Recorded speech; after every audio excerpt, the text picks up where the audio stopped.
मेरी वाइफ अपने first love के साथ भाग गई, लेकिन मेरे लिए बिलियंस की विरासत छोड़ गई। मुझे रोते हुए उस बैंक बैलेंस को इनहेरिट करना पड़ा जो एक फोन नंबर जितना लंबा था। और फिर मैंने पूरे 70 सालों तक एक शानदार लाइफ जी। कोई 9 to 5 जॉब नहीं, कोई बॉस का चाटा खाना नहीं। मेरी रोज की सबसे बड़ी टेंशन यही थी कि ये पैसे खर्च करने पर और ज्यादा कैसे बढ़ते जा रहे हैं। जब मैं 100 साल की उम्र में शांति से मरा, तब भी मैं यही सोच रहा था कि बिना कुछ किए अमीर पत्नी के पैसों पर जीना कितना मजेदार था। लेकिन किसे पता था कि अगले ही पल मैं 70 साल पीछे रीबर्थ ले लूंगा। एंगेजमेंट के दिन मेरे डैड ने कहा, बेटा मुझे पता है कि तुम्हें बुरा लग रहा है। सू वैंग क्वीन के दिल में वो ली जिंग हुई बसा है, लेकिन हमारी टियान फैमिली की फंडिंग के लिए क्या तुम इस शादी को बर्दाश्त नहीं कर सकते? एक अमीर औरत जिसे प्यार में कोई इंटरेस्ट नहीं, वो मुझे अमीर और आज़ाद बना रही है। इस बारे में एक सेकंड भी सोचना पैसों की बेइज्जती होगी। डैड हैरान थे, तुम इतनी जल्दी मान गए? पिछले वीक तो तुम कह रहे थे कि तुम सन्यासी बन जाओगे, लेकिन उस एक्सप्रेशनलेस लड़की से शादी नहीं करोगे। मैंने कहा, डैड इंसान बड़ा होता है। मुझे अचानक से रियलाइजेशन हुआ है, प्यार जरूरी है लेकिन फ्रीडम की कीमत और भी ज्यादा है। हमारी फैमिली बिजनेस के लिए इतना पर्सनल सैक्रिफाइस तो मैं कर ही सकता हूँ। तभी सू वैंग क्विंग ने मुझे देखा और मन में सोचा, टियान गो तुम जिंदा हो क्या? भगवान ने मेरी दुआ सुन ली, मुझे वापस उस टाइम में भेज दिया जब कुछ भी शुरू नहीं हुआ था। पिछली लाइफ में मैंने उस फेक फर्स्ट लव के लिए तुम्हारी पूरी जिंदगी बर्बाद कर दी। इस लाइफ में मैं तुम्हारी तरफ कदम बढ़ाऊंगी। वो मेरी तरफ आ रही थी, वो एक किलर ऑरा के साथ आ रही थी। हालांकि वो बहुत धीरे चल रही थी, लेकिन मुझे लगा कि उसका हर कदम मुझे कुचलने की प्लानिंग कर रहा है। उसने अपना हाथ बढ़ाया। क्या वो मुझे थप्पड़ मारने वाली है या सीधा गला दबाने वाली है? बॉस सू, चेहरे पर मत मारना, मुझे इसी चेहरे के दम पर फ्री की रोटियां तोड़नी है। लेकिन उसने मुस्कुराते हुए कहा, हबी इस बार तुम भाग नहीं पाओगे। ये स्माइल मुझे ऐसी क्यों लग रही है जैसे वो मुझे कच्चा चबा जाएगी। खैर, जब तक मेरी विरासत खतरे में नहीं है, मुझे खा भी ले तो चलेगा। लेकिन उसकी पकड़ इतनी मजबूत थी। बॉस सू, आराम से बात करते हैं। हालांकि मैंने खुद को आपकी फैमिली को बेच दिया है, लेकिन मैं अपना टैलेंट बेचता हूं, बॉडी नहीं। हाँ, अगर पैसे बढ़ा दो तो बात अलग है। बॉस सू का माइंड चेंज होने से रोकने के लिए और अपनी रिटायरमेंट पॉलिसी को जल्दी एक्टिवेट करने के लिए अगली सुबह मैं ठीक से ब्रश भी नहीं कर पाया और उसे घसीट कर सिविल अफेयर्स ब्यूरो ले आया, जहां से पैसों की पवित्र महक आ रही थी। बॉस सू, मेरा मतलब है वाइफ सू, मैरिज सर्टिफिकेट मिल गया, अब मैं लीगली काम पर लग गया हूं। तो क्या अब हम दोनों अपने अपने घर जाएं और उस एक्सीडेंट के होने का इंतजार करें? उसने कहा, टियान गो, पहले मैंने तुम्हारे साथ गलत किया, अब मैं तुम्हारी अच्छी वाइफ बनकर इसकी भरपाई करूंगी। हम तुम्हारे उस बड़े वाले फ्लैट में रहेंगे। मैं आज रात ही वहां शिफ्ट हो रही हूं। क्या एक साथ रहेंगे? मैंने सोचा था सर्टिफिकेट मिलने के बाद मैं अपनी लग्जरी लाइफ को आराम से एंजॉय करूंगा, लेकिन बॉस सू मुझे दिखाना चाहती थी कि एक परफेक्ट वाइफ कैसी होती है। मैडम, ये कौन सी कुकिंग है? तुम तो घर में न्यूक्लियर टेस्ट कर रही हो। उसने कहा, हबी मैं तुम्हारे लिए कोला चिकन विंग्स बनाना चाहती थी, लेकिन इस पैन का अपना ही अलग प्लान था, वो अचानक से फट गया। पैन का प्लान था कि वो मरना चाहता है। ली जिंग हुई अभी तक वापस नहीं आया है। क्या तुम मुझे फिजिकल मेथड से मारकर अपनी विरासत बचाने का प्लान बना रही हो?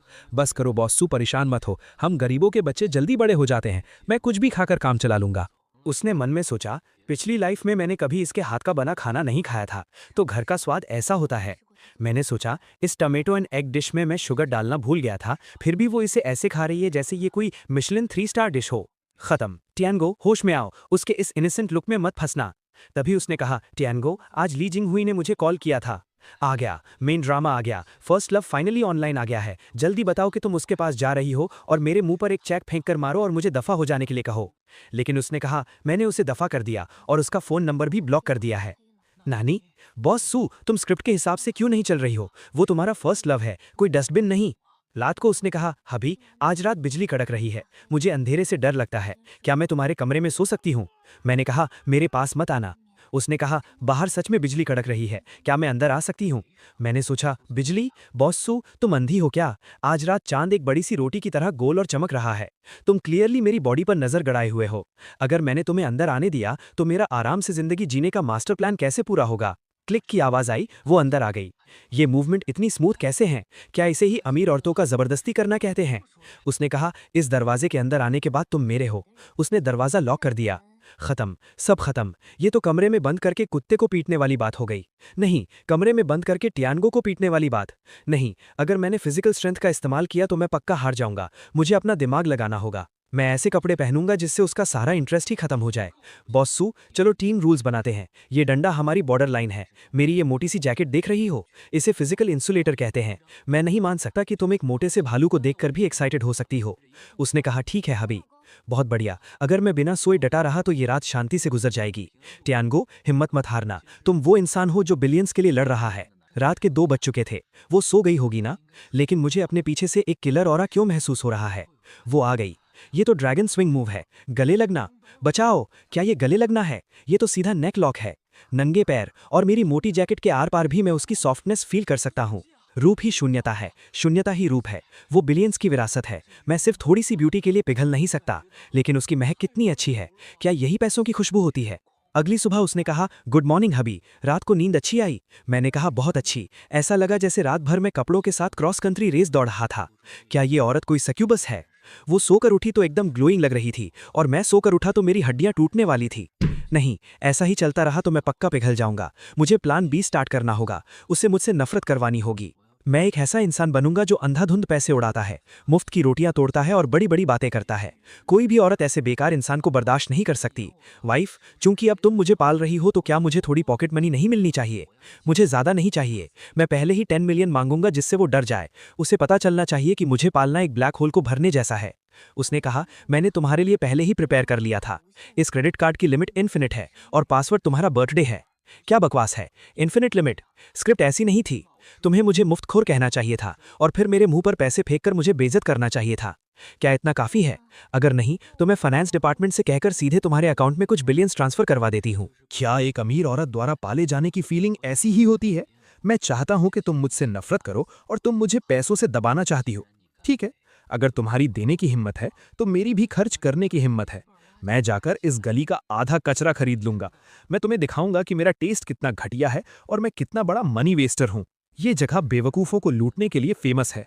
बहुत बढ़िया, यहाँ हर जगह फेक आइटम्स भरे पड़े हैं। ये ब्लैक कार्ड को बर्बाद करने और अपनी बेवकूफ़ी दिखाने की परफेक्ट जगह है। दुकानदार ने कहा, बॉस, आपकी नज़र बहुत तेज है। ये एकदम ताज़ा खुदाई से निकला है। मैंने कहा, बकवास बंद करो। बस ये टूटा हुआ मटका और वो टूटी हुई टाइल्स का ढेर दे दो। मुझे सब चाहिए। ये चीज़ किसी मुर्गी के दड़बे से निकले हुए खाने के बर्तन जैसी लग रही है। इसे खरीदकर करोड़ों की मैंशन में रखूंगा। सू वॉन्गचिंग इसे देखेगी तो पक्का मेरे घटिया टेस्ट से नफरत करेगी। 5 मिलियन का कार्ड स्वाइप करो। चेंज रखने की जरूरत नहीं है। दुकानदार चौंक गया। 5 मिलियन? अरे बाप रे! बॉस, थोड़ा वेट कीजिए, मैं इसे पैक कर देता हूँ।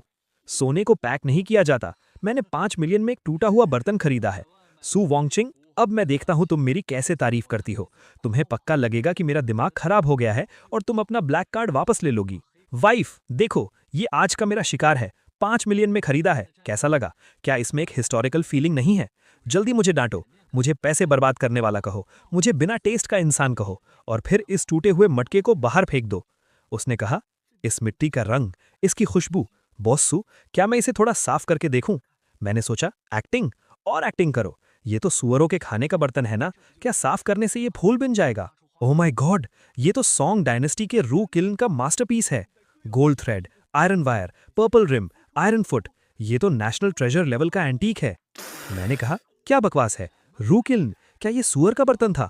एक्सपर्ट ने कहा, दामाद जी, इसका पिछला पीस सॉथेबीज ऑक्शन में 80 मिलियन में बिका था। हालांकि इसमें थोड़ा डैमेज है, लेकिन फिर भी इसकी कीमत कम से कम 50 मिलियन है। और असल में तो ये प्राइसलेस है। 50 मिलियन? मैंने 5 मिलियन खर्च किए थे ताकि मेरा नुकसान हो, और बदले में मैंने 10 गुना मुनाफा कमा लिया। हे भगवान, क्या तुम सिर्फ मेरे साथ खेलने आए हो? क्या एक पैसे बर्बाद करने वाला इंसान बनना इतना मुश्किल है? सू वॉन्गचिंग ने कहा, हबी, मुझे पता था कि तुम पैसे बर्बाद नहीं कर रहे। तुम तो बाहर से बेवकूफ और अंदर से जीनियस हो। तुम तो हिडन ट्रेजर्स ढूंढ रहे थे। तुम्हारी नज़र उन एक्सप्लोट अप्रेजर्स से भी ज्यादा तेज है। मैंने मन में सोचा, तारीफ मत करो प्लीज, मेरी तारीफ मत करो। मैंने सच में पैसे बर्बाद किए थे। मैंने तो बस तुक्का मारा था। मुझे 50 मिलियन प्रॉफिट नहीं कमाना था। मुझे 5 मिलियन का लॉस चाहिए था। अली पेपर 50 मिलियन आ गए। उसने कहा, चूंकि तुमने ये 50 मिलियन का प्रॉफिट कमाया है तो इसे अपनी पॉकेट मनी समझो। दिल खोल कर खर्च करो। फैमिली के लिए पैसे बचाने की जरूरत नहीं है।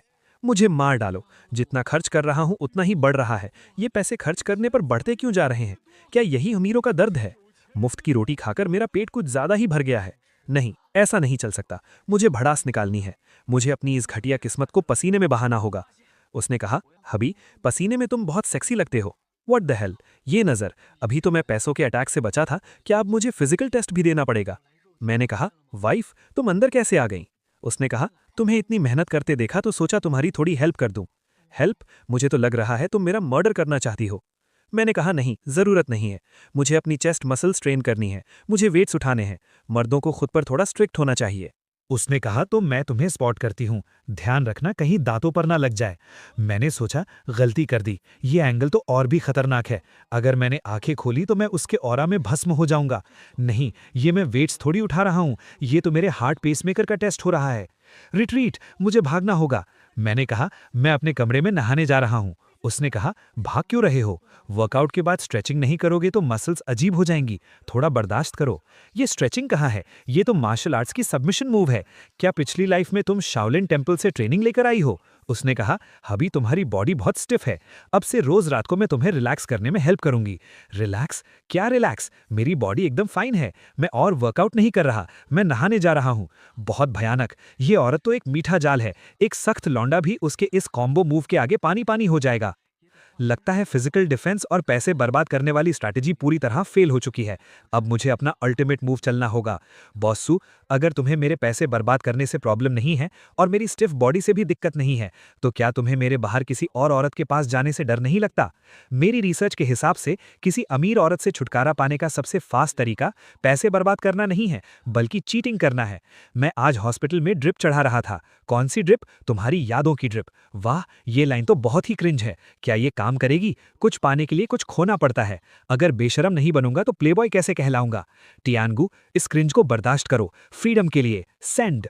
अगली सुबह मैंने खुद को ऐसे सजाया जैसे मैं चलता फिरता कैश हूं और उस बैटलफील्ड में पहुंच गया जहां ग्रीन टी लड़कियों की महक थी। टियान ब्रदर, तुम इतनी देर से क्यों आए? मैं कब से इंतजार कर रही थी। बचाओ, इस आवाज में शुगर लेवल बहुत हाई है, मेरा इंसुलिन इसे बर्दाश्त नहीं कर पाएगा। मैंने कहा शाओरो, कुछ दिन नहीं मिले लेकिन तुम्हारे हाथ अभी भी कितने सॉफ्ट हैं। उसने कहा ब्रदर तुम बहुत नॉटी हो, अगर सिस्टर इन लॉ को पता चला तो क्या वो गुस्सा नहीं होंगी? पक्का, ये एक टॉप लेवल ग्रीन टी है, इसका ये रिवर्स साइकोलॉजी वाला मूव एकदम परफेक्ट है। मैंने सोचा वाइफ गुस्सा होगी या नहीं ये तो मुझे नहीं पता, लेकिन मुझे उल्टी आने वाली है। सच में मुझे खुद को रोकना होगा, अभी उल्टी करने का टाइम नहीं है। सबसे इंपॉर्टेंट पार्ट अब आया है, चीटिंग का सॉलिड प्रूफ बनाना। जैसे ही ये फोटो सू वॉन्चिंग को भेजूंगा मेरा प्लेबॉय कैरेक्टर एकदम सेट हो जाएगा। परफेक्ट, ये फोटो और ये कैप्शन सू वॉन्चिंग को गुस्से से फाड़ने के लिए काफी है। वो मुझे रातों रात घर से धक्के मारकर निकाल देगी। वाइफ, मैं आ गया। रास्ते में एक डेजर्ट शॉप मिली, वहां का टेस्ट बहुत अच्छा था और वहां की ओनर भी बहुत फ्रेंडली थी। उसने कहा वो औरत कौन है? क्या ये तुम्हारी गुस्सा दिलाने की नई ट्रिक है? अभी तुम्हारा टेस्ट इतना घटिया कब से हो गया? उसने अपने असिस्टेंट से कहा सिंडी, वेस्ट स्ट्रीट वाली उस स्वीट आर्ट शॉप का पता लगाओ, कल सुबह मुझे उसके प्रॉपर्टी पेपर्स अपनी डेस्क पर चाहिए। मैंने सोचा नहीं, प्रॉपर्टी पेपर्स नहीं, कहानी इस तरफ नहीं जानी चाहिए। तुम्हें मुझ पर गुस्सा निकालना चाहिए, मुझे घटिया इंसान कहना चाहिए। तुम उसकी दुकान क्यों खरीद रही हो? तुम मोनोपोली बना रही हो। उसने कहा और हाँ, आगे से बाहर जाते समय अपने कपड़े ठीक से पहना करो, मुझे पसंद नहीं कि कोई मेरी चीजों को देखे। खत्म। एनिमी के पास हद से ज्यादा पैसा होने के कारण मेरा प्लेबॉय प्लान फेल हो गया। मैंने तो बेचारी जियांगरो के लिए यमराज को बुला लिया है। जियांगरो, आई एम सॉरी, जल्दी भाग जाओ। कल का ग्रीन टी प्लान भले ही फेल हो गया, लेकिन कोई बात नहीं, आज ओल्ड मैंशन में डिनर के लिए जाना है। ये प्लान सी है, सोशल डेथ का सबसे बढ़िया मौका। मैं उस स्ट्रिक्ट बुढ़े के सामने अपना सबसे गवार और बदतमीज रूप दिखाऊंगा। सू वॉन्चिंग जैसी हाई क्लास लड़की डिनर टेबल पर पैर खुजाने वाले गवार आदमी को कभी बर्दाश्त नहीं कर पाएगी। उसने पूछा हबी, तुम्हें ठंड लग रही है क्या?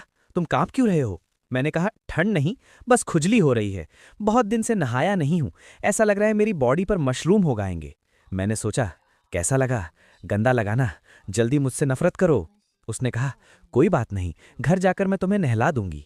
ये भी बर्दाश्त कर लिया? बॉस सू, तुम्हारी बर्दाश्त करने की लिमिट क्या मैरियाना ट्रेंच जितनी गहरी है? गाड़ी में तो बस ट्रेलर था, असली शो तो अब शुरू होगा। डैड ने कहा चूंकि अब तुम्हारी शादी हो चुकी है तो बड़ों की तरह बिहेव करो। मैंने सोचा मैं खाना खाते हुए पैर खुजाऊंगा, देखता हूं तुम खाना कैसे खाती हो। डैड चिल्लाए अपने पैर नीचे रखो। मैंने कहा वाकई बहुत स्वादिष्ट है। डैड आप भी एक बाइट लीजिए, बिना हाथ धोए खाने में ही असली स्वाद है। डैड भड़क गए, बदतमीज, हमारी टियान फैमिली में तुम जैसा भुक्कड़ कैसे पैदा हो गया? वान किंग यहीं बैठी है, तुमने तो मेरी नाक कटवा दी, अब ये शादी पक्का टूट जाएगी। मैंने मन में सोचा देखा बॉसू, ये है तुम्हारा हस्बैंड, एक गवार, बदतमीज और जाहिल इंसान। जल्दी से टेबल पलटो और चली जाओ, कहो कि तुम अंधी हो गई थी। उसने कहा हबी ने बहुत दिनों से घर का खाना नहीं खाया है, इसलिए उसे इतनी भूख लगी है। उसने मन में सोचा, पिछली लाइफ में वो मेरी इज्जत बचाने के लिए हमेशा बहुत तमीज से खाता था, जबकि उसे बड़े बड़े बाइट लेकर मीट खाना पसंद है। इस लाइफ में मैं उसे वैसा ही रहने दूंगी जैसा वो है। उसने कहा, ये लॉबस्टर अच्छा है, इसे ट्राई करो।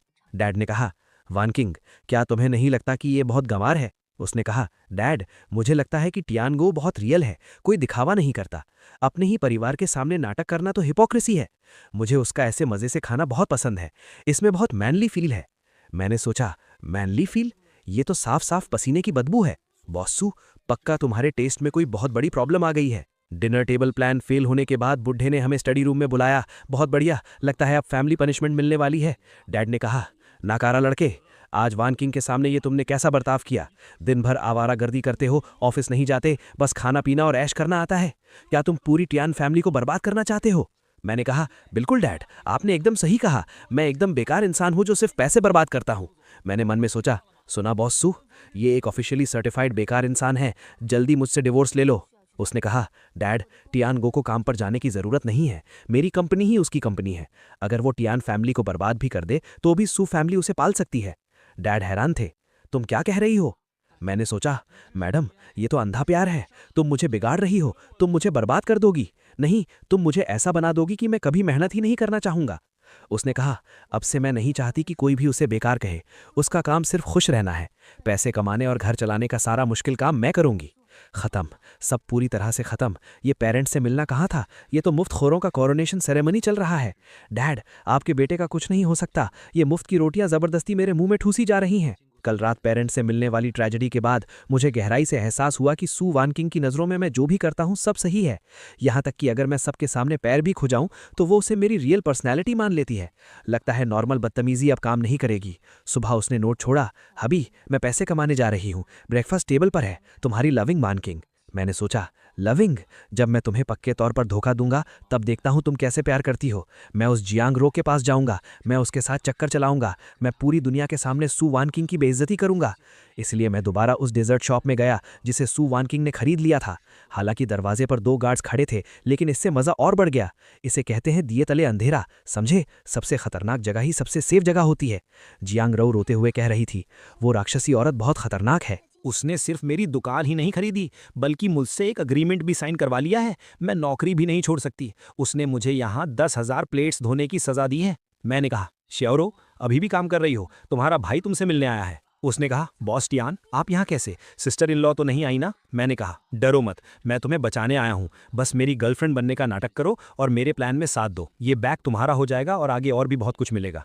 उसने मन में सोचा, ये एक ट्रैप है, ये पक्का ट्रैप है। बॉस सू पक्का कहीं बैठकर सीसीटीवी देख रही होंगी। अगर मैंने ये बैग लिया तो कल मुझे सीमेंट के पिलर में डालकर समंदर में फेंक दिया जाएगा। मैंने कहा, क्या कहती हो? उस शेरनी के साथ रहने में क्या रखा है? मेरे साथ ऐश करो। उसने मन में सोचा, अपनी जान बचाने के लिए मुझे आपको धोखा देना ही पड़ेगा। उसने जोर से कहा, बॉस टियान, मुझे माफ कर दीजिए, मेरी सच में हिम्मत नहीं है। हालांकि जियांग रो थोड़ा डर रही थी, लेकिन पैसों के लालच में आकर आखिरकार उसने वो बैग ले ही लिया। जैसे ही उसने बैग लिया, मेरा उसके साथ अफेयर का नाटक सच हो गया। कार्ड स्वाइप करते वक्त मैसेज पक्का सू वान किंग के फोन पर गया होगा। अब बस सू वान किंग के चाकू लेकर घर आने का इंतजार है। हबी, मैं आ गई, वो सबूत लेकर आ गई है। वो पक्का मुझसे पूछेगी कि मैंने उस चुड़ैल को बैग क्यों दिया। जल्दी वो बैग मेरे मुंह पर मारो। उसने कहा, तुम कितने प्यारे हो, तुमने सरप्राइज देना भी सीख लिया। मैंने कहा, सरप्राइज? कैसा सरप्राइज? उसने कहा, दोपहर में जियांग रो मुझसे मिलने कंपनी आई थी, उसने मुझे ये बैग दिया। उसने कहा कि तुम खुद उस दुकान पर गए थे और इसे मेरे लिए एक सरप्राइज के तौर पर चुना था, लेकिन तुम थोड़े शाय हो और मुझे डायरेक्ट देने में शर्मा रहे थे, इसलिए तुमने उसे मुझे देने को कहा। मैंने मन में सोचा, जियांग रो, मैंने तुम्हारे लिए 2 लाख का बैग खरीदा और तुमने मुझे ही बेचकर क्रेडिट ले लिया। क्या तुम सू वान किंग की कोई अंडरकवर एजेंट हो? उसने कहा, हबी, मुझे पता है कि पुरानी बातों की वजह से तुम अभी भी अपनी फीलिंग्स एक्सप्रेस करने में शर्माते हो। कोई बात नहीं, मैं तुम्हारी फीलिंग्स समझती हूँ। मुझे ये कलर बहुत पसंद है। मैंने कहा, पसंद है तो अच्छी बात है। मैं मरना चाहता हूँ। पैसे खर्च हो गए, मेरा कैरेक्टर भी खराब नहीं हुआ और उल्टा हमारा रिलेशनशिप और मजबूत हो गया। इस मुफ्त की लोटी में पक्का जहर है।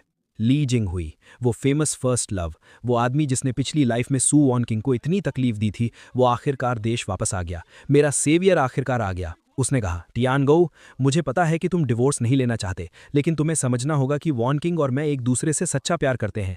अगर तुम समझदार हो तो खुद पीछे हट जाओ, मैं तुम्हें कुछ पैसे दे सकता हूँ। मैंने कहा, ब्रदर जिंगहुई, आखिरकार तुमने ये बात कही ही दी। पैसों की कोई बात नहीं है। सच बताऊं तो मैं उस राक्षसी, मेरा मतलब है बॉस सू के जुल्मों से तंग आ चुका हूं। तुम जल्दी उसे यहां से ले जाओ। वो हैरान था और मन में सोचा, इस आदमी को क्या हो गया है? क्या इसे गुस्से में मुझ पर चाय फेंकनी चाहिए थी? ये तो ऐसा लग रहा है जैसे अपनी वाइफ को पैक करके मुझे गिफ्ट कर रहा हो। मैंने कहा, मुझे पता है तुम अभी वापस आए हो, शायद तुम्हारे पास पैसों की कमी होगी। ये कार्ड रख लो, इसमें करोड़ों की लिमिट है, जितना चाहो उतना इस्तेमाल करो। जाओ वॉन किंग के लिए बैग्स, डायमंड रिंग्स, यॉट खरीदो, जितनी रोमांटिक चीजें कर सकते हो करो। अगर तुम उसे पढ़ा लेते हो तो समझो ये कार्ड मेरी तरफ से तुम्हारी शादी का तोहफा है। बेस्ट ऑफ लक मेरे भाई, तुम ये लड़ाई हार नहीं सकते। मेरी आगे की आज़ाद जिंदगी तुम्हारे ही हाथों में है। ली जिंगहुई को मना लिया, अब बस सू वॉन किंग को बेवकूफ़ बनाना था।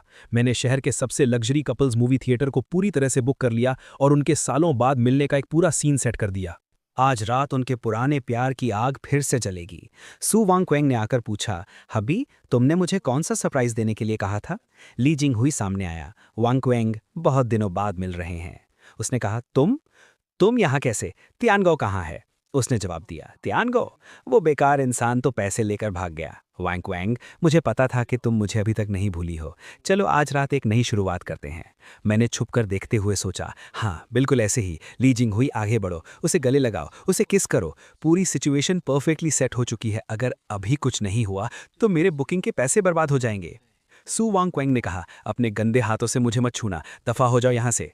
ली जिंगहुई भड़क गया, सू वांगक्वेंग, नाटक क्यों कर रही हो? उस डरपोक तियानगो ने तुम्हें मुझे बेच दिया है। देखो, ये वो कार्ड है जो उसने मुझे दिया है। सू वांगक्वेंग ने मन में सोचा, ये तो वो कार्ड है जो मैंने तियानगो को दिया था। तियानगो ने मुझे इस आदमी के हरासमेंट से बचाने के लिए अपनी पॉकेट मनी तक इसे दे दी। तो मेरा हबी मुझे बचाने के लिए ये सब कर रहा था। भले ही मुझे गलतफहमी हो जाए, लेकिन वो मुझे इस घटिया इंसान से दूर रखना चाहता था। मैंने दूर से सोचा, बहुत बढ़िया, उसके मुंह पर पैसे मारो, उससे बताओ कि तुम्हारे पास बहुत पैसा है, प्लान सक्सेस हो रहा है। मैं बाहर निकला। वाइफ, क्या इत्तेफाक है, तुम भी मूवी देखने आई हो? उसने कहा, हब्बी मुझे माफ़ कर दो, तुम्हें इतनी तकलीफ झेलनी पड़ी। मैंने कहा, तकलीफ? कोई तकलीफ नहीं हुई, मैंने अभी अभी एक फ्री का ड्रामा देखा है और पॉपकॉर्न भी खाए हैं, मैं तो बहुत खुश हूँ। उसने गुस्से में कहा, ली जिंगहुई, तुम्हारी हिम्मत कैसे हुई मेरे हस्बैंड को ब्लैकमेल करने की, और तुमने उसकी पॉकेट मनी भी ले ली। मैं तुम्हें दिखाऊंगी कि तियानगो को परेशान करने का अंजाम बैंकरप्सी से भी भयानक होता है। ली जिंगहुई ने सोचा, मुझे अपनी पीठ पर इतनी ठंडी हवा क्यों महसूस हो रही है? मैंने ली जिंगहुई से कहा, ली जिंगहुई, हालांकि कल तुम्हारी परफॉर्मेंस बहुत घटिया थी, लेकिन मैंने तुम्हें एक और मौका देने का फैसला किया है। ये सू ग्रुप का अगले क्वार्टर का नया प्रोडक्ट है। इसका कोर कोड ले जाओ, इसे कॉपी करो, इसे लॉन्च करो, सू ग्रुप को बर्बाद कर दो और मैं आज़ाद हो जाऊंगा। ली जिंगहुई ने पूछा, क्या तुम सच में सू फैमिली को बर्बाद करने में मेरी मदद करोगे? तुम्हें इससे क्या मिलेगा?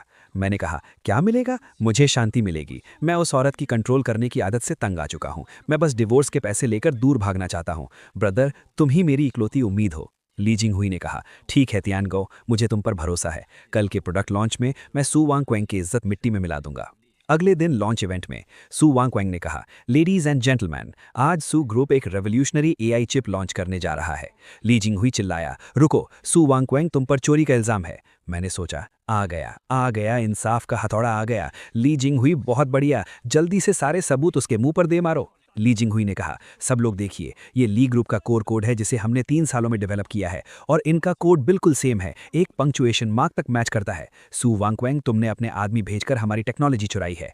मैंने सोचा, खत्म, सॉलिड प्रूफ। वाइफ, तुम्हारा एम्पायर अब गिरने वाला है। सू वांगक्वेंग मुस्कुराई, ये क्या है? बॉस ली, बहुत बहुत शुक्रिया कि आप खुद हमारा anti theft trap system test करने आए। आपके हाथ में जो यूएसबी ड्राइव है, उसमें वो वायरस ट्रैप है जो हमने जानबूझकर लीक किया था। जैसे ही आप इसे चलाएंगे, ये रिवर्स हैक करके आपकी कंपनी के सर्वर्स को लॉक कर देगा। तभी ली जिंगहुई का असिस्टेंट दौड़ा आया, बॉस ली, अनर्थ हो गया है, कंपनी के सारे सर्वर्स डाउन हो गए हैं, सारा डेटा लॉक हो गया है और हमारे शेयर्स पूरी तरह से गिर गए हैं। ली जिंगहुई चिल्लाया, ये इम्पॉसिबल है, ये तियानगो ने मुझे दिया था, मैंने इसे तुम्हारे सेफ से चुराया था, ये वायरस कैसे बन गया? सू वांगक्वेंग, तुम मुझसे भी एक कदम आगे निकली। सू वांगक्वेंग ने कहा, इस सब का क्रेडिट मेरे हस्बैंड तियानगो को जाता है। मैंने चौंक कर सोचा, मैंने क्या किया? सू वांगक्वेंग ने कहा, उसने बुराई अपने सिर लेकर दुश्मन के खेमे में घुसने का नाटक किया ताकि ली जिंगहुई उस वायरस वाली यूएसबी ड्राइव को ले जाए। ली जिंगहुई बोला, वो अंडरकवर एजेंट था, ये तो बिल्कुल किसी जासूसी फिल्म की तरह परफेक्ट प्लान था। सू वांगक्वेंग ने कहा, हब्बी, तुम्हें बहुत कुछ सहना पड़ा। भीड़ में से किसी ने कहा, oh my God, mister Tian तो एक बिजनेस जीनियस हैं। मैंने मन में सोचा, मैं कोई नाटक नहीं कर रहा था, मैं सच में गद्दारी कर रहा था। क्यों? कोई बुरा काम करना इतना मुश्किल क्यों है? सू वांचिंग ने कहा, हबी, आज तुमने बहुत बड़ा काम किया है, मैं तुम्हें क्या इनाम दूं? मैंने कहा, इनाम? मुझे इनाम नहीं चाहिए, मेरे पास मत आना। क्या आफत है। मैं तो बस कंपनी में टाइम पास करने आया था और सोचा था कि टॉयलेट पेपर चुराकर घर ले जाऊंगा। क्या इतना बड़ा हंगामा करना जरूरी था? अब तो छुप छुप कर कंपनी को बर्बाद करना भी मुश्किल हो गया है। उसने कहा, हबी, सब तुम्हारी बहुत इज्जत करते हैं। आज तुम किस डिपार्टमेंट का इंस्पेक्शन करना चाहोगे? कोई भी चुन लो। इंस्पेक्शन? नहीं, मैं एचआर डिपार्टमेंट में चेंजेस करूंगा। चूंकि मैं इस बिजनेस जीनियस के टाइटल से छुटकारा नहीं पा सकता, तो मैं इसका फायदा उठाऊंगा। मैं कंपनी के सारे टॉप एम्प्लॉयज को निकाल दूंगा और उनकी जगह गधों की फौज खड़ी करूंगा। मैंने कहा, इस वाइस प्रेसिडेंट वैंग को निकाल दो, उसे अभी यहां से दफा करो। वाइस प्रेसिडेंट वैंग ने कहा, बॉस टियान, किस खुशी में? मैं कंपनी का टॉप सेल्समैन हूं। मैं कंपनी को हर साल 200 मिलियन का प्रॉफिट ला कर देता हूं। उसने मन में सोचा, क्या उसे मेरे कंपनी के पैसे चुराने के बारे में पता चल गया? मैंने कहा, सिर्फ इसलिए क्योंकि तुम बालों में बहुत ज्यादा हेयर जेल लगाते हो, जिससे कंपनी की हवा खराब होती है। मैंने मन में सोचा, ये रीजन काफी बेतुका है ना? टॉप सेल्समैन को निकाल दिया, कंपनी की सेल्स पक्का धड़ाम से गिरेगी। सू वॉन्चिंग, जल्दी मुझे रोको। लेकिन सू वॉन्चिंग ने कहा, बॉस टियान की बात सुनो। गार्ड्स, वाइस प्रेसिडेंट वैंग को बाहर फेंक दो। वाइस प्रेसिडेंट वैंग चिल्लाया, तुम पछताओगी, टियान गो पागल है। मैंने सोचा, निकाल दिया? बॉस सू, वो टॉप सेल्समैन था। क्या तुम मुझे इतना प्यार करती हो कि तुमने रीजन भी नहीं पूछा? मैंने देखा कि एक आदमी मीटिंग में सो रहा है। मैंने सोचा, अरे, यहां मीटिंग में कोई सो भी रहा है। बहुत बढ़िया। इसका चेहरा मुरझाया हुआ है, आंखों में कोई जान नहीं है। देखने से ही पता चल रहा है कि ये एक नंबर का कामचोर है। तुम ही सही हो, मैं तुम्हें टेक्निकल डायरेक्टर बनाऊंगा। मैंने कहा, ए सोने वाले, तुम्हारा नाम क्या है? उसने कहा, मेरा नाम अज़ाए है। मैंने कहा, बहुत बढ़िया, आज से तुम नए टेक्निकल डायरेक्टर हो। तुम्हारी सैलरी डबल। तुम्हारा काम है सबको अपने साथ सुलाना। सू वॉन्चिंग ने मन में सोचा, हबी ऐसा कर रहा है तो इसके पीछे पक्का कोई गहरा मतलब होगा। क्या ये अज़ाए कोई छुपा हुआ जीनियस है? तभी असिस्टेंट दौड़ता हुआ आया। बॉस सू, बॉस टियान, कमाल हो गया, चमत्कार हो गया। मैंने खुशी से पूछा, क्या हुआ? कंपनी का सिस्टम क्रैश हो गया क्या? शेयर्स गिर गए? उसने कहा, वाइस प्रेसिडेंट वैंग को निकालने के बाद इन्वेस्टिगेशन ब्यूरो ने तुरंत इंक्वायरी की। पता चला कि वो लंबे समय से कंपनी के पैसे चुरा रहा था और क्लाइंट्स का डेटा ली जिंगहुई को बेच रहा था। अच्छा हुआ बॉस टियान ने उसे निकाल दिया। हमने 300 मिलियन का नुकसान होने से बचा लिया। मैंने सोचा, मुझे तो वो सिर्फ इसलिए पसंद नहीं था क्योंकि वो बहुत ज्यादा हेयर जेल लगाता था। इसमें भी तुक्का लग गया। असिस्टेंट ने आगे कहा, और अज़ाए, वो सो नहीं रहा था, वो अपने दिमाग में कोडिंग कर रहा था। चार्ज लेते ही पहले दिन उसने वो कोर एल्गोरिदम सॉल्व कर दिया जो पिछले 5 सालों से अटका हुआ था। अब हमारा प्रोडक्ट सबसे आगे है। अज़ाए ने कहा, आखिरकार मुझे कोई ऐसा मिला जो मेरी काबिलियत समझता है। बॉस टियान मेरे असली मेंटोर हैं। मैं कंपनी को पूरी दुनिया में नंबर 1 बनाऊंगा। सू वॉन्चिंग ने कहा, हबी, तुम्हारे पास और कितने सरप्राइज हैं जो मुझे नहीं पता? तुमने एक ही नज़र में गद्दार को पहचान लिया और एक छुपे हुए हीरे को ढूंढ निकाला। तुम तो सच में बिजनेस के भगवान हो। मैंने मन में सोचा, तारीफ मत करो, मैं भगवान नहीं हूं, मैं तो यमराज हूं जो सिर्फ अपनी ही जान के पीछे पड़ा है। क्यों क्यों मुझे एक बुरा बॉस बनने में इतनी मुश्किल आ रही है? क्या इस दुनिया में कोई इंसाफ नहीं है? चूंकि नॉर्मल तरीके से कंपनी बर्बाद नहीं हो रही है, तो अब मैं ऑफिस में सबको वीआर मोशन गेम्स खिलाऊंगा। मैं चाहता हूं कि सारे एम्प्लॉयज देखें कि उनका बॉस एक बेवकूफ है जो हवा में हाथ पैर मारता रहता है। खेलते खेलते सू वॉन्चिंग थक गई। मुझसे और नहीं होगा, मेरे हाथों में दर्द हो रहा है, कमर टूटने वाली है। हबी, क्या हम थोड़ी देर आराम कर सकते हैं? मैं सच में हिल भी नहीं पा रही। एम्प्लॉयज ने फुसफुसाते हुए कहा, oh my God, boss Tian तो बहुत स्ट्रिक्ट हैं। क्या इसी को फेमस डेविल फिजिकल ट्रेनिंग कहते हैं? बॉस सू जैसी नाजुक लड़की को भी इतनी बुरी तरह ट्रेन किया जा रहा है। कितना इंस्पायरिंग है। एक एम्प्लॉय ने पूछा, बॉस सू, बॉस टियान, क्या एम्बुलेंस बुलानी है? मैंने हाफते हुए कहा, नहीं, बस थोड़ी एनर्जी खत्म हो गई है। वीआर गेम सच में इंसानों के लिए नहीं है। ये तो कंस्ट्रक्शन साइट पर ईंटें उठाने से भी ज्यादा थकाने वाला है। असिस्टेंट ने कहा, एनर्जी खत्म हो गई? काम के लिए अपनी बॉडी की सारी एनर्जी लगा दी? बॉस टियान, आप ही सू ग्रुप की असली ताकत हैं। साथियों, बॉस टियान की डेविल ट्रेनिंग से इंस्पायर होकर मैंने पूरी कंपनी में काम के साथ साथ फिजिकल ट्रेनिंग का एक नया मॉडल लागू करने का फैसला किया है। हेल्थ ही हमारी असली दौलत है। हमें बॉस टियान की तरह बनना होगा, चाहे हम थक कर गिर ही क्यों ना जाएं, हमें आगे बढ़ते रहना होगा। स्प्रिंट, आगे बढ़ो, स्प्रिंट। मैंने मन में सोचा, क्या तुम लोग पागल हो? मैं गेम खेलने में टाइम बर्बाद कर रहा था। ये वुल्फ कल्चर कैसे बन गया? क्या इस कंपनी में कोई नॉर्मल इंसान बचा है? ये तो हद ही हो गई। पिछले हफ्ते मैंने गेम खेलने की पहल की थी और सू वॉन्चिंग ने उसे वुल्फ कल्चर समझ लिया। कंपनी के शेयर्स आसमान छूने लगे।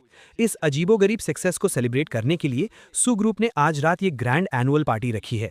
Celebration party? नहीं, ये मेरी आज़ादी की पार्टी है। चूंकि मैं काम के जरिए कंपनी को बर्बाद नहीं कर सकता, तो अब मैं अपनी रेपुटेशन खराब करूंगा। अगर मैं आज रात सबके सामने कोई तमाशा खड़ा कर दूं, तो सू ग्रुप के शेयर्स रोलर कोस्टर की तरह नीचे गिर जाएंगे। ये इवेंट किसी अमीर फैमिली का स्कैंडल बनाने के लिए सबसे परफेक्ट जगह है। जैसे ही मैं शराब पीकर कोई रोमांटिक स्कैंडल खड़ा करूंगा, मेरी इज्जत हमेशा के लिए मिट्टी में मिल जाएगी। हा, वो जियांग रऊ आ गई, जिसका चैप्टर अभी क्लोज नहीं हुआ था। लगता है वो बदला लेने आई है। बहुत बढ़िया, मेरी टीममेट आ गई। आओ मेरी प्लान में साथ दो। जियांग रऊ ने नाटक शुरू किया। बॉस टियान, ऐसा मत कीजिए, मेरा बॉयफ्रेंड है, आप ऐसा कैसे कर सकते हैं? लोग फुसफुसाने लगे। Oh my God, boss Tian annual party में बदतमीजी कर रहे हैं। मैंने पहले ही सुना था कि वो एक प्लेबॉय हैं, लेकिन ये नहीं पता था कि वो इतने गिले हुए हैं। मैंने सोचा, हो गया, रेपुटेशन बर्बाद। जियांग रऊ, बहुत बढ़िया, तुम्हारी एक्टिंग को पूरे 100 नंबर। सू वांगचिंग, अब तो तुम पक्का डिवोर्स ले लोगी। जियांग रऊ ने कहा, बॉस टियान नशे में हैं, मुझे मत छुओ। मैंने सोचा, डरो मत, मुझे परवाह नहीं है। सू वांगचिंग अपनी इज्जत की बहुत परवाह करती है। वो इस स्कैंडल को दबाने के लिए पक्का मुझे बहुत सारे पैसे देगी। मैंने जोर से कहा, हाँ, ये मैंने किया है, मैं एक जानवर हूँ, मैं एक घटिया इंसान हूँ। सब लोग जल्दी फोटो खींचो, वीबो पर पोस्ट करो और सू वांगचिंग को टैग करो। तभी सू वांगचिंग आ गई। शानदार, बहुत ही शानदार परफॉर्मेंस। मिस जियांग, क्या आप भूल गई कि सू ग्रुप एक टेक्नोलॉजी कंपनी है? मेरे ही इलाके में आकर झूठा नाटक कर रही हो?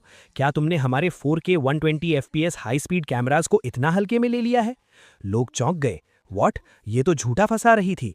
इस लड़की का दिमाग कितना शातिर है। शुक्र है सीसीटीवी था, ये सच नहीं था। मैंने मन में सोचा, सू वांगचिंग, तुमने पार्टी हॉल में इतने हाई क्वालिटी कैमरास क्यों लगा रखे हैं? क्या तुम कोई डॉक्यूमेंट्री शूट कर रही हो? मेरा प्लेबॉय बनने का सपना चकनाचूर हो गया।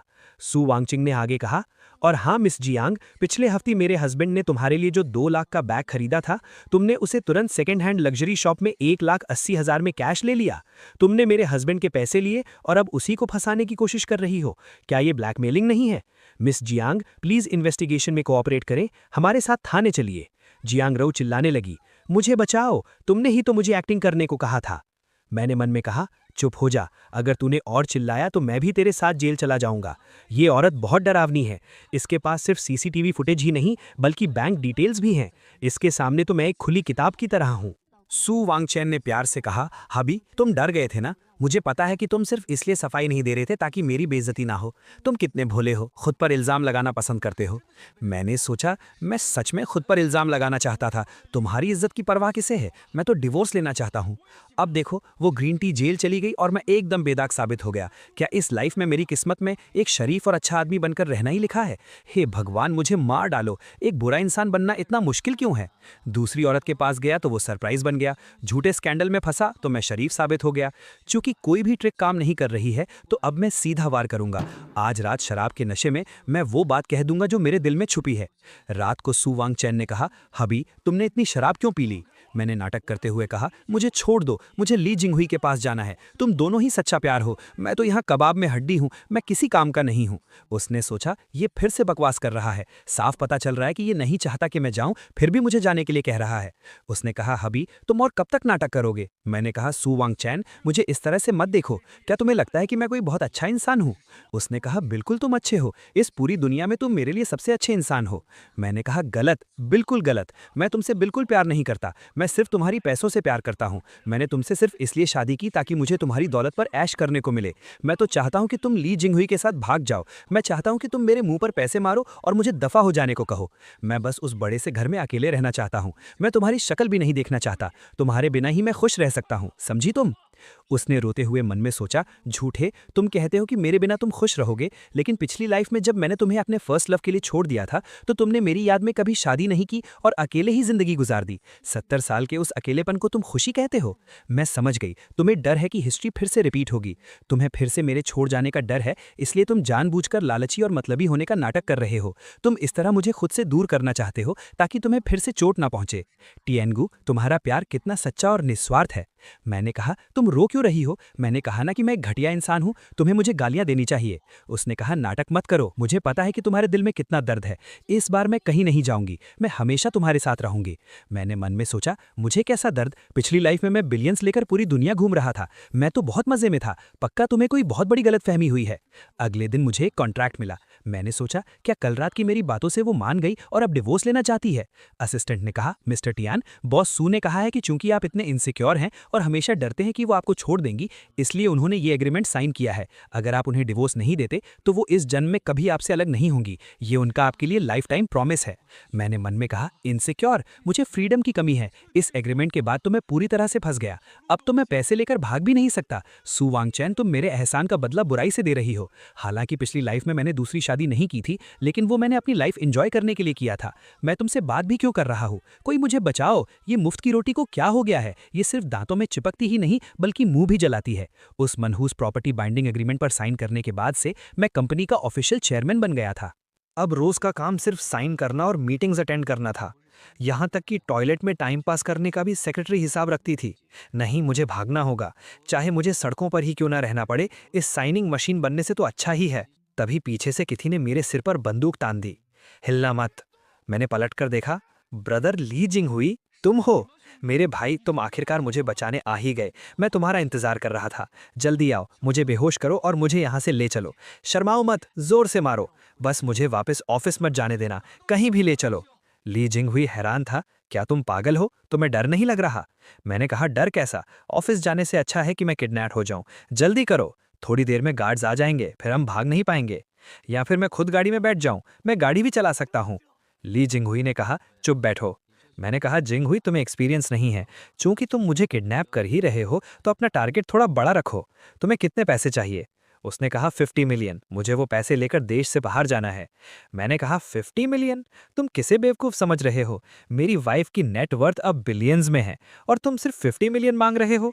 ये मेरी बेइज्जती है और सू वांगचिंग की भी बेइज्जती है। 10 बिलियन मांगो, और वो भी कैश, पुराने नोट्स जिनके नंबर मैच न करते हों। और 10 बिलियन को हेलीकॉप्टर से ड्रॉप करने को कहो। मैंने मन में सोचा, जैसे ही वो पैसे देगी, सू ग्रुप का कैश फ्लो टूट जाएगा, कंपनी बैंकरप्ट हो जाएगी और मुझे चेयरमैन नहीं रहना पड़ेगा। ली जिंग हुई डर गया। नहीं, बिल्कुल नहीं, वो औरत एक राक्षसी है। अगर मैंने उससे 10 बिलियन मांगे तो वो मेरे टुकड़े टुकड़े करके कुत्तों को खिला देगी। मैं 50 मिलियन ही मांगूंगा। मैंने कहा, थोड़ी तो हिम्मत दिखाओ। मैंने खुद को बांध लिया है और तुम कह रहे हो कि तुम्हारी हिम्मत नहीं है। जल्दी कॉल करो। उसे ये मत सोचने देना कि मैं ऑफिस में ओवरटाइम कर रहा हूँ। वो मेरे लिए सबसे बड़ा टॉर्चर होगा। लगता है मुझे ही तुम्हारा फोन अनलॉक करना पड़ेगा। मैंने फोन मिलाया। जल्दी बात करो। याद रखना, आवाज भारी होनी चाहिए और एटीट्यूड पूरा होना चाहिए। मेरी बेइज्जती मत करवाना। ली जिंग हुई ने डरते हुए कहा, हेलो सू वांगचिंग, तुम्हारा हस्बैंड मेरे कब्जे में है। सू वांगचिंग भड़क गई। ली जिंग हुई, तुम्हारी हिम्मत कैसे हुई? तुम अभी तक सुधरे नहीं? मैंने जोर से चिल्लाया, वाइफ मुझे बचाओ, ये 10 बिलियन मांग रहा है। एक पैसा भी कम हुआ तो ये मुझे मार देगा। जल्दी पैसे दे दो, बिल्कुल मत सोचना। सू वांगचिंग ने कहा, ठीक है, 10 बिलियन मैं दूंगी। ली जिंग हुई खुशी से पागल हो गया। सच में दे रही है? मैं अमीर हो गया। मैंने सोचा, क्या तुम पागल हो गई हो? वो 10 बिलियन है। मुझ जैसे बेकार इंसान को बचाने के लिए तुम कंपनी बर्बाद कर दोगी? सू वांगचिंग, तुम्हारा दिमाग कहाँ गया? मैंने इतनी गंदी एक्टिंग की है, फिर भी तुम पैसे दे रही हो। उधर सू वांगचिंग ने अपने असिस्टेंट से कहा, हेलीकॉप्टर्स तैयार करो और हाँ, वो चीज बाहर निकालो। असिस्टेंट ने कहा, बॉस सू, वो इलीगल है। सू वांगचिंग ने गुस्से से कहा, जिसने मेरे आदमी को छूने की हिम्मत की है, मैं उसे बताऊंगी कि नर्क कैसा होता है। मैंने मन में सोचा, खत्म। मुझे क्यों लग रहा है कि ये कंपनी को बर्बाद नहीं करेगा, बल्कि मैंने किसी सील किए हुए शैतान को आजाद कर दिया है। मैंने कहा, ली जिंग हुई, मुझे लगता है हमें यहाँ से भाग जाना चाहिए। मुझे ये पैसे थोड़े खतरे वाले लग रहे हैं। तभी आवाज आई, व्हाट द हेल? अभी तो सिर्फ 15 मिनट हुए हैं। ये तो AW139 ट्विन इंजन हेलीकॉप्टर की आवाज है। सू वांगचिंग, तुम यहाँ रैंसम देने आई हो या हॉलीवुड की एक्शन फिल्म शूट करने? हेलीकॉप्टर से पैसे नीचे गिराए गए। ली जिंग हुई पागल हो गया। पैसे? ये सच में पैसे हैं? उसने चिल्लाकर कहा। सू वांगचिंग, तुम इस नाकारा इंसान के लिए सच में 10 बिलियन लेकर आ गई? आखिर क्यों? मैं सबसे बेस्ट हूं। मैं तुम्हारा फर्स्ट लव था। अगर तुम मेरी नहीं हो सकती तो वो भी तुम्हें नहीं पा सकता। ये कहकर उसने मुझ पर चाकू तान दिया। मैंने सोचा, व्हाट द? स्क्रिप्ट ऐसी नहीं थी। तुम पैसे लेकर भाग क्यों नहीं रहे हो? तुम मुझे क्यों मारना चाहते हो? तुम किडनैपर हो या असैसिन? मैं बचने की कोशिश कर रहा था, तभी सू वांगचिंग बीच में आ गई और चाकू उसे लग गया। अभी वो गिर पड़ी। कोई बात नहीं, पिछली लाइफ में मैं तुम्हारा साथ नहीं दे पाई थी, इस बार भी नहीं दे पाऊंगी। मैंने उसे पकड़ा। पागल, मुझ जैसे घटिया इंसान के लिए जो सिर्फ तुम्हारे पैसे खाना चाहता है, क्या ये करना सही था? मैंने ली जिंग हुई को गुस्से से देखा। तुम्हारी हिम्मत कैसे हुई उसे छूने की? मैंने उसे 2 जन्मों में एक खरोच तक नहीं आने दी और तुमने उसे छुआ। मैंने ली जिंगहुई को बुरी तरह पीटा। मैंने रोते हुए कहा, सु वांगचिंग, मेरी बात सुनो, मैं तुम्हें मरने नहीं दूंगा। तुम्हारे पैसे भी हक नहीं हुए हैं, तुम नहीं मर सकती। उसने मन में सोचा, तो ये डरपोक नहीं है, गुस्से में ये कितना हैंडसम लग रहा है। मैंने कहा, वांगचिंग, तुम बेवकूफ हो। अगर तुम मर गई तो मैं ये मुफ्त की रोटियां किसके पैसों की खाऊंगा। हॉस्पिटल में मैंने डॉक्टर से पूछा, डॉक्टर, मेरी वाइफ कैसी है? वो बच तो जाएगी ना? चाहे जितने पैसे लगे लगा दो, मेरे पास पैसे हैं, बहुत पैसे हैं। डॉक्टर ने कहा, पेशेंट का खून बहुत बह गया था, इसलिए वो बेहोश हो गई हैं। घाव गहरा है, लेकिन किसी जरूरी ऑर्गन पर नहीं लगा है। थोड़े आराम के बाद वो जल्दी ही होश में आ जाएंगी। मैंने राहत की सांस ली। मैं तो डर ही गया था। शुक्र है वो मरी नहीं। मेरा लाइफ टाइम एटीएम, मेरा मतलब है मेरी वाइफ बच गई। उसके सामान में मुझे एक डायरी मिली। Rebirth plan? ये औरत डायरी भी लिखती है। जरा देखो इसके दिमाग में क्या चल रहा है। उसमें लिखा था, पिछली लाइफ में मेरे मरने के बाद मेरी आत्मा वहीं रही। मैंने देखा कि तियानगु अकेले उस बड़े से घर में बैठा रहा। पूरे 1 दिन और 1 रात तक न उसने कुछ खाया न कुछ पिया। मैंने पढ़कर सोचा, न खाया न पिया? अरे मैं तो गेम खेलने में इतना बिजी था कि खाना भूल गया था। वो फाइनल लेवल क्लियर करने की खुशी थी, जहां इंसान भूख प्यास सब भूल जाता है। तुमने उससे दुख के मारे खाना छोड़ना कैसे समझ लिया? डायरी में आगे लिखा था, उसके बाद के 70 सालों तक उसने कभी शादी नहीं की। वो हमेशा अकेले उन जगहों पर जाता था जहां हम पहले जाते थे, और नज़ारों को देखकर रोता था। अपनी पत्नी की याद में रोता था। मैंने सोचा, रोता था? वो समंदर की हवा इतनी तेज थी कि आंखों में रेत चली जाती थी। और जहां तक शादी न करने की बात है, वो इसलिए क्योंकि अकेले पैसे उड़ाने में जो मजा था वो किसी और चीज में नहीं था। मैं पागल हूं जो अपने ऊपर हुक्म चलाने के लिए किसी और को लेकर आऊंगा। सु वांगचिंग, क्या तुम्हारी आंखों पर 800 मीटर मोटा फिल्टर लगा हुआ है? आगे लिखा था, मरते दम तक उसने अपने हाथों में मेरी फोटो कसकर पकड़ी हुई थी। उस पल मुझे समझ आया कि उसने पूरी जिंदगी मुझसे प्यार किया और पूरी जिंदगी मेरे लिए अकेले गुजार दी। मैंने सोचा, फोटो? वो मेरी बैंक पासबुक थी बेवकूफ। चूंकि वो पैसे तुमने दिए थे, इसलिए मैंने तुम्हारी एक स्टिकर फोटो उस पर चिपका दी थी। मुझे पैसों से प्यार था, तुमसे नहीं। आगे लिखा था, इस लाइफ में मैं उसे दोबारा तकलीफ सहने नहीं दूंगी। अब वो जो लालची और बेकार होने का नाटक कर रहा है, वो सिर्फ इसलिए क्योंकि वो इनसिक्योर है। मैं उसे पैसे दूंगी, उसे प्यार दूंगी, और चाहे मुझे अपनी जान ही क्यों न देनी पड़े, मैं उसकी हिफाजत करूंगी। मैंने डायरी बंद की और सोचा, बेवकूफ, दुनिया की सबसे बड़ी बेवकूफ। पिछली लाइफ में मैंने इतनी शानदार जिंदगी जी और तुमने अपने दिमाग में एक पूरी ट्रेजेडी फिल्म बना ली, और अब इस लाइफ में अपनी जान देकर उसकी भरपाई करना चाहती हो। ठीक है, चूंकि तुम ये मुफ्त की रोटियां जबरदस्ती मेरे मुंह में ठूस रही हो और इसके लिए अपनी जान तक दाव पर लगा दी, तो इस लाइफ में मैं सच में तुम्हारा वो प्यारा और अच्छा हस्बैंड बनकर दिखाऊंगा। तभी वो होश में आई। हबी, क्या तुम रो रहे हो? मैंने आंसू पोंछते हुए कहा। कौन रो रहा है? मैं तो हॉस्पिटल के बिल के बारे में सोचकर परेशान हूं। तुम्हें पता है एक बार हेलीकॉप्टर उड़ाने का कितना खर्च आता है? तुम्हें पता है वीआईपी वार्ड का 1 दिन का बिल कितना होता है?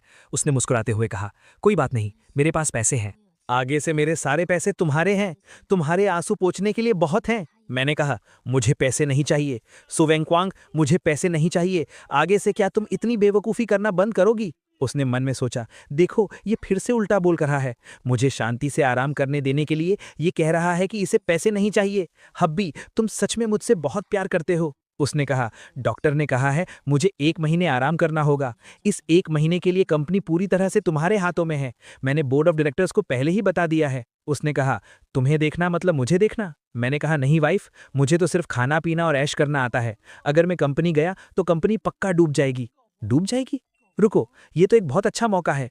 अगर इस 1 महीने में मैं पागलों की तरह पैसे उड़ाऊं और कंपनी का पूरा सिस्टम खराब कर दूं, तो क्या वो मुझसे पावर वापस लेकर मुझे घर पर आराम करने के लिए नहीं भेज देगी? मैंने कहा, ठीक है, मैं जाऊंगा, तुम टेंशन मत लो, मैं कंपनी का पूरा ख्याल रखूंगा। कंपनी पहुंचकर मैंने कहा, सब लोग ध्यान दें, मीटिंग शुरू होने से पहले 3 नए रूल्स। रूल नंबर 1, कोई भी मीटिंग 5 मिनट से ज्यादा की नहीं होगी। जिसने टाइम पार किया उसकी सैलरी कटेगी। रूल नंबर 2, कोई भी पीपीटी 3 पेज से ज्यादा की नहीं होगी। जो भी लंबे एस से लिखेगा उसे मैं फायर कर दूंगा। रूल नंबर 3, शाम 6 बजे के बाद अगर किसी ने कंपनी में ओवरटाइम करने की हिम्मत की तो इसका मतलब यह है कि वो मुझे, तियानगो को इज्जत नहीं देता। उसे सीधा कंपनी से बाहर निकाल दिया जाएगा। एम्प्लॉइज आपस में बात करने लगे, ये कौन सा नया तरीका है? ओवरटाइम नहीं करने दे रहे? क्या बॉस तियान हमारी लॉयल्टी टेस्ट कर रहे हैं? बहुत चालाक। बॉस तियान असल में फालतू के काम और बेकार के प्रेशर को खत्म कर रहे हैं, एफिशिएंसी बढ़ा रहे हैं और स्ट्रेस कम कर रहे हैं। ये मैनेजमेंट का सबसे एडवांस्ड आइडिया है। हम ओवरटाइम बिल्कुल नहीं करेंगे। बॉस तियान महान है। मैंने मन में सोचा, महान? मैं तो तुम्हें घर जाकर गेम खेलने को कह रहा हूं। तुम कॉर्पोरेट मजदूरों को क्या पिसने की आदत हो गई है? मैं तुम्हें छुट्टी दे रहा हूं और तुम मुझे थैंक यू बोल रहे हो? असिस्टेंट ने आकर कहा, चेयरमैन, ये डिपार्टमेंट्स का अगले हाफ ईयर का बजट है। आर&डी डिपार्टमेंट ने एक्स्ट्रा 500 मिलियन मांगे हैं और मार्केटिंग डिपार्टमेंट ने टीम बिल्डिंग के लिए 300 मिलियन मांगे हैं। क्या ये बहुत ज्यादा नहीं है? मैंने कहा, सब अप्रूव कर दो। R&D को 500 नहीं 1 बिलियन दो। उन्हें जो बनाना है बनाने दो। मार्केटिंग वाली टीम बिल्डिंग के लिए कहाँ जा रहे हैं? मालदीव्स। अप्रूव कर दो और सबके लिए फर्स्ट क्लास टिकट्स बुक करो। असिस्टेंट ने घबराकर कहा, बॉस तियान, इससे हमारा कैश फ्लो टूट जाएगा। मैंने कहा, टूटने दो तो बिल्डिंग गिरवी रख देना, बकवास बंद करो और जल्दी जाकर पैसे बांटो। मैंने मुस्कुराते हुए सोचा, इस स्पीड से 1 महीने के अंदर सू ग्रुप बैंकरप्ट हो जाएगा। फिर मैं शान से हॉस्पिटल वापस जाऊंगा और कहूंगा कि मुझे फिर से पाल लो। 1 महीने बाद मैं रोने का नाटक करते हुए हॉस्पिटल पहुंचा। वाइफ, आई एम सॉरी, मैंने कंपनी बर्बाद कर दी, सारे पैसे खर्च कर दिए, सब लोग मालदीव्स में टीम बिल्डिंग कर रहे हैं, किसी का काम में मन नहीं है। तभी टीवी पर न्यूज आने लगी, सू ग्रुप के शेयर्स इस हफ्ते फिर से नए रिकॉर्ड पर पहुंच गए हैं। नए चेयरमैन तियानगो के हैप्पी वर्क कल्चर की बदौलत एम्प्लॉयज की एफिशिएंसी 300% बढ़ गई है। R&D में भारी इन्वेस्टमेंट करने के उनके फैसले से दुनिया भर के टॉप साइंटिस्ट कंपनी से जुड़ रहे हैं। सू ग्रुप आने वाले 10 सालों में AI मार्केट पर राज करने वाला है। मैंने टीवी देखकर अपना सिर पीट लिया। एफिशिएंसी 300% बढ़ गई? क्या तुम लोग मालदीव्स नहीं गए थे? साइंटिस्ट्स आ गए? मैं तो सिर्फ पैसे बर्बाद करना चाहता था। ये इन्वेस्टमेंट कैसे बन गया? क्या इस दुनिया में कोई इंसाफ बचा है? सू वॉन्चिंग ने प्यार से कहा, हबी, मुझे पता था कि तुम एक जीनियस हो। तुमने कंपनी को इतने अच्छे से संभाला है। अब मैं आखिरकार टेंशन फ्री हो सकती हूँ। मैंने घबराकर पूछा, टेंशन फ्री किस बात से? उसने शर्माते हुए कहा, बेशक, एक बच्चा पैदा करने के लिए। हमें अपनी पिछली लाइफ के अधूरेपन को इस लाइफ में पूरा करना है। बच्चा? वो तो पैसे निगलने वाला राक्षस होता है, एक शोर मचाने वाला शैतान। मैं कंपनी तो संभाल नहीं पा रहा, बच्चा कैसे संभालूंगा? नहीं चाहिए, मुझे वैसेक्टमी करवानी है अभी के अभी। लेकिन पूरे 3 दिन, लगातार 3 दिनों तक, दिन के तीनों टाइम खाने में सिर्फ ऑयस्टर्स और रात को शेड्यूल के हिसाब से ओवर टाइम। सू वॉन्चिंग, मैं इंसान हूं, कोई मशीन नहीं। खेतों में काम करने वाले गधे से भी कोई इतनी मेहनत नहीं करवाता। भागो, मुझे भागना ही होगा। अगर मैं इस बिस्तर से बच सका तो चाहे मुझे किसी पुल के नीचे सोना पड़े, वो भी मेरे लिए जन्नत होगा। अलविदा ऐशो आराम की जिंदगी, अलविदा इन एनर्जी बूस्टर दवाइयों। मैं अपनी आज़ादी ढूंढने जा रहा हूं, यही असली जिंदगी है। बाहर सड़क पर मैंने सोचा, मिशलिन स्टार का खाना तो नाजुक लोगों के लिए होता है, असली मर्द तो स्ट्रीट फूड खाते हैं। मैंने एक स्ट्रीट फूड वाले से खाना खाया, लेकिन रुको, मेरा पेट ये प्रोटेस्ट कर रहा है। ये खाना था या कोई बायोलॉजिकल वेपन? नहीं, मेरा डाइजेशन फेल हो रहा है। क्या हालत हो गई है, मेरा पेट तो जैसे कट रहा है। रात को एक सस्ते होटल में सोया। क्या ये बेडशीट सैंड पेपर से बनी है? ये इतनी चुभ क्यों रही है? मैं नॉन सिल्क कपड़ों से एलर्जिक हो गया हूं? क्या मैं प्रिंसेस एंड द पी वाली नाजुक राजकुमारी हूं? ये सख्त बिस्तर मेरी रीढ़ की हड्डी तोड़ रहा है। मुझे मेरा वो मखमल वाला बड़ा बिस्तर याद आ रहा है। अगले दिन मैं एक पार्क की बेंच पर लेट गया। आजकल पार्क्स में फैसिलिटीज कितनी अच्छी हो गई हैं। ये बेंच बिल्कुल अर्गोनॉमिक डिजाइन वाली है। बहुत प्यास लगी है, काश थोड़ी EVN वाटर मिल जाती। तभी एक बिल्ली EVN वाटर की बोतल लुढ़काते हुए मेरे पास ले आई। मैंने सोचा, ये बिल्ली तो बड़ी समझदार है, इसे पता है कि मैं सिर्फ इसी ब्रांड का पानी पीता हूं। दूर छुपे हुए बॉडीगार्ड्स ने वॉकी टॉकी पर कहा, टारगेट को भूख लगी है। कुकिंग टीम, 5 मिनट बाद उस शकरकंद बेचने वाले को वहां भेजो। याद रहे, शकरकंद के अंदर ऑस्ट्रेलियन M9 वाग्यू बीफ और ब्लैक ट्रफल भरना है, लेकिन बाहर से छिलका थोड़ा जला देना ताकि लगे कि वो कुछ ही रुपयों का है। उसे पता नहीं चलना चाहिए। एक आदमी ठेला लेकर आया, गर्मा गर्म शकरकंद। मैंने कहा, चाचा एक देना। मैंने एक बाइट खाया और सोचा, इस शकरकंद में बीफ वेलिंगटन का टेस्ट कैसे आ रहा है। मैंने चारों तरफ देखा और कहा, बाहर आ जाओ, अब नाटक मत करो। ओ झाड़ू लगाने वाली आंटी, तुम्हारी उंगली में जो कबूतर के अंडे जितनी बड़ी हीरे की अंगूठी है, वो मेरी आंखों को अंधा कर रही है, और वो EVN वाटर वाली बिल्ली भी। तभी सू वॉन्चिंग आ गई। हबी, क्या आवारागर्दी का गेम खेलने में मजा आया? मैं रो पड़ा। वाइफ, मैं गलत था, मुझे आज़ाद भेड़िया नहीं बनना। मुझे तो बस तुम्हारा पालतू कुत्ता बनकर रहना है। जल्दी मुझे घर ले चलो, मुझे अपने मखमल वाले बिस्तर पर सोना है। बच्चा पैदा करना है तो वो भी मंजूर है। उसने मेरे सिर पर हाथ फेरा। गुड बॉय, घर चलो, मैं तुम्हारी पूरी बॉडी की मसाज करूंगी। उसने मुस्कुराते हुए कहा, मुझे पता था कि इस दुनिया में तुम्हें मुझसे कोई नहीं छीन सकता, तुम खुद भी नहीं। कुछ सालों बाद, बेटे, उन बोरिंग चीज़ों को देखना बंद करो, चलो डैड के साथ रेड डेड रिडेम्पशन खेलते हैं। अगर हमने गेम खत्म कर लिया तो डैड तुम्हें अल्ट्रामैन खरीद कर देंगे। मेरे 5 साल के बेटे श्याओ बाओ ने चश्मा ठीक करते हुए कहा, डैड, आप बहुत चाइल्डिश हो। नैस्डैक इंडेक्स अभी 0.5 पॉइंट्स गिरा है। मैं सोच रहा हूं कि क्या मुझे इस मौके का फायदा उठाकर इन्वेस्ट करना चाहिए। और मुझे अल्ट्रामैन पसंद नहीं है, मुझे बेंजामिन ग्राहम की द इंटेलिजेंट इन्वेस्टर बुक चाहिए। मैंने अपना सिर पकड़ लिया। हे भगवान, मुझ जैसी आराम परस्त मछली ने ऐसे इन्वेस्टमेंट जीनियस को कैसे पैदा कर दिया। तभी सू वॉन्चिंग रसोई से निकली। हबी, श्याओबाओ, जल्दी आओ और ट्राई करो, मैंने एक नया लव सुफले बनाना सीखा है। हालांकि इसका रंग थोड़ा डार्क हो गया है, लेकिन इसमें मेरा प्यार कूट कूट के भरा हुआ है।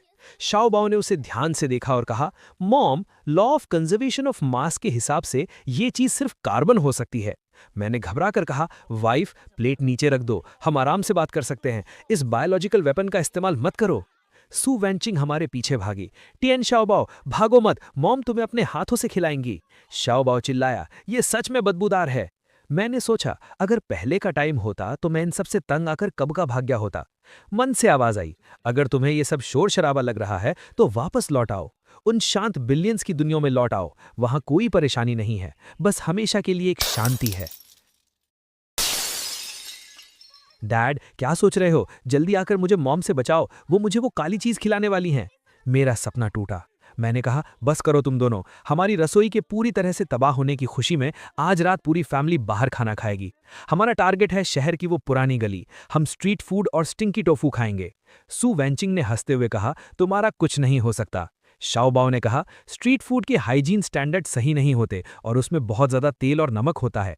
मैंने कहा, चुप करो, थोड़ी बहुत गंदगी से कोई बीमार नहीं पड़ता, और अपना ये अजीब सा चश्मा उतारो, तुम सिर्फ 5 साल के हो, वॉरेन बफेट बनने का नाटक मत करो। मैंने मुस्कुराते हुए मन में सोचा, पहले मैं सिर्फ आराम करना चाहता था क्योंकि मेरे पीछे कोई नहीं था, लेकिन अब मैं सिर्फ आराम नहीं करना चाहता क्योंकि अब मैं इन दोनों को अपनी पीठ पर बिठाकर इस सफर में और दूर तक ले जाना चाहता हूं। हे दोस्तों, इस वीडियो को देखने के लिए आपका बहुत बहुत शुक्रिया। प्लीज इस वीडियो को लाइक और शेयर जरूर करें। तो प्लीज इस वीडियो को अपना पूरा सपोर्ट दें और ऐसी ही नई नई स्टोरीज के लिए चैनल को अभी सब्सक्राइब कर लें। मिलते हैं अगले वीडियो में।